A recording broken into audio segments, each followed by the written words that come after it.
Imagine a nation divided in two, where brothers fight against brothers in the name of opposing ideologies. On July 27, 1953, the world witnessed the end of hostilities in the Korean War, one of the most brutal conflicts of the Cold War. Today, we will explore how this war began, the horrors that marked its course, and the profound meaning of the armistice that ended the fighting but not the division. This is the drama of the Korean Peninsula, the division of Korea. The story of the Korean War begins long before 1950. After World War II, Korea, which had been occupied by Japan since 1910, was liberated in 1945. However, freedom came at a high price. The peninsula was divided along the 38th parallel, with the Soviet Union controlling the north and the United States administering the south. This initial division was intended as temporary, but it soon became permanent due to the rising tensions of the Cold War.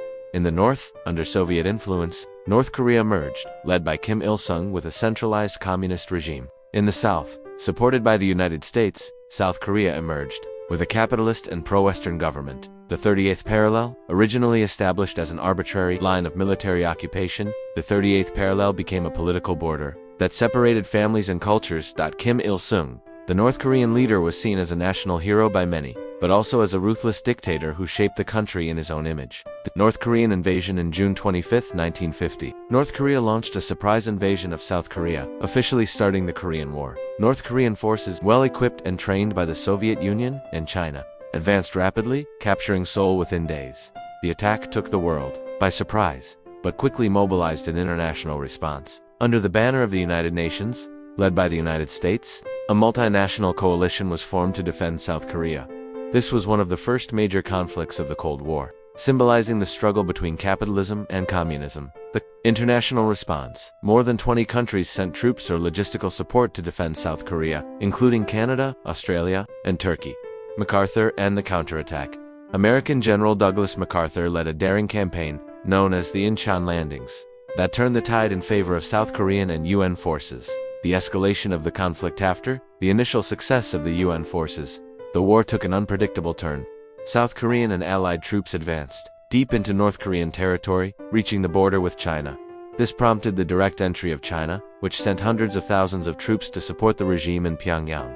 The war turned into a brutal stalemate with intense fighting in extreme conditions. During the winter of 1950-1951, soldiers braved sub-zero temperatures as they fought in icy mountains and valleys. Millions of civilians were displaced, and entire cities were reduced to rubble.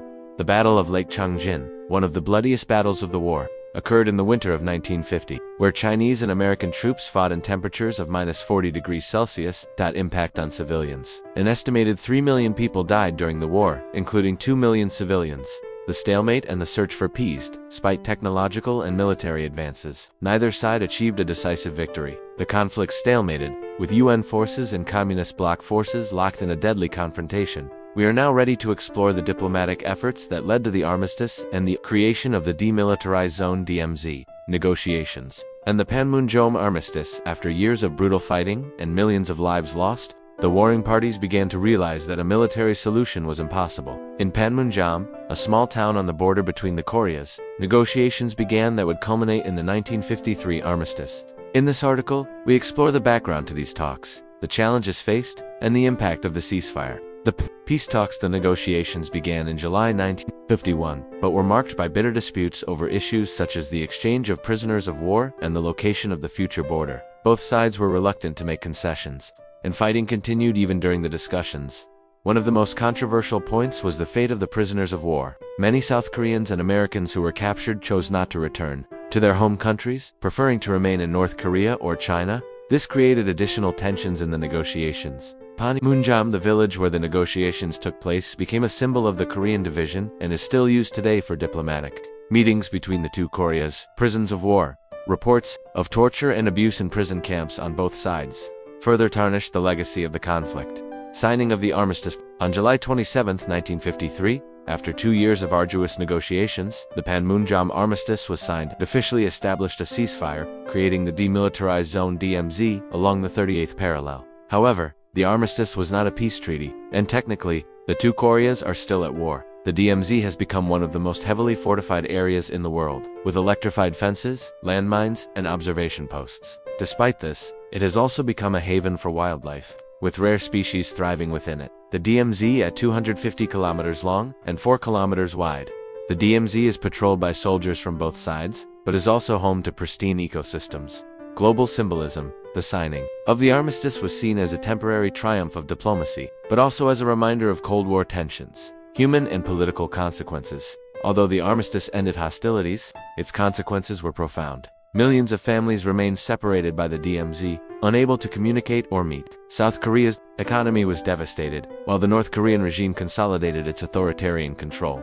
Internationally, the Korean War reinforced the global divide between capitalism and communism. It also marked the beginning of a more intense arms race, with the US and the Soviet Union investing heavily in military technology. Families separated. To this day, special programs allow some families divided by war to reunite briefly, but these events are rare and emotionally charged. South Korean reconstruction. South Korea emerged as an economic powerhouse in the decades that followed, becoming a model of post-conflict recovery. The legacy of the armistice, the Panmunjom armistice, was a historic milestone, but it also left deep scars. Now, we are ready to explore the lasting legacy of the Korean War, its modern implications, and the hopes for reunification. The legacy and hopes of reunification. The Korean War may have officially ended in 1953, but its shadow still looms over the peninsula. The divide between the Koreas remains an open wound, fueled by political and military tensions.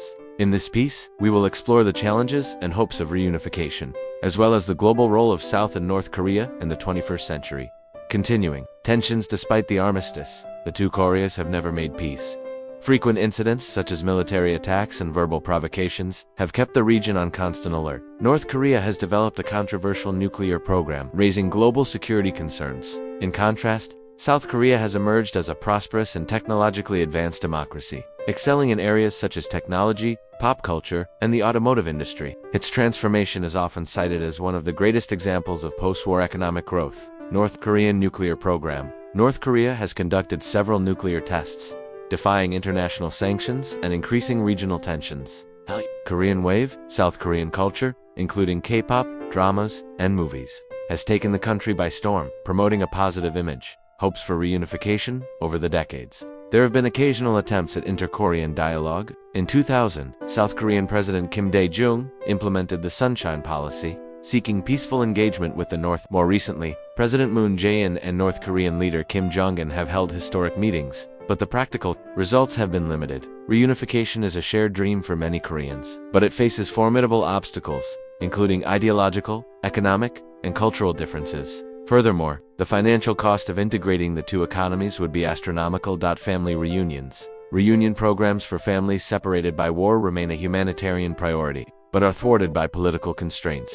Costs of reunification. Reunification is estimated to cost trillions of dollars, requiring a monumental effort of international cooperation. Concluding reflections and call to action. The Korean War teaches us that the cost of division is measured not only in lives lost, but also in dreams deferred. May this story inspire you to seek peace and understanding between peoples and nations. If you enjoyed this video, please click like, subscribe to the channel, and share your thoughts in the comments. Until next time.